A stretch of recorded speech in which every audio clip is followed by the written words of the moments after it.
All right, so far this pizza is probably about 45 seconds into cooking.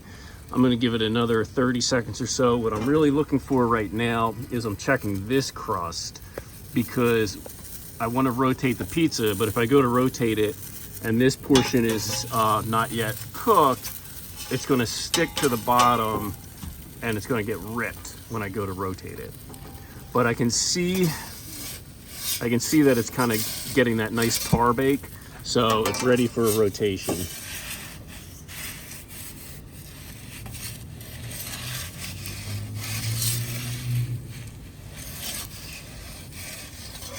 All right. Okay, looking good. That was our first rotation. Give it about 10 seconds there. And then we're gonna go ahead and, well, that was only like 5 seconds, but you know. Uh-oh. All right, rotation. Oh, Daddy, yes. the mozzarella ball. Up. We might have a little rip in this pizza. All right, well, I'm gonna go ahead and finish this guy up and get our next one loaded in.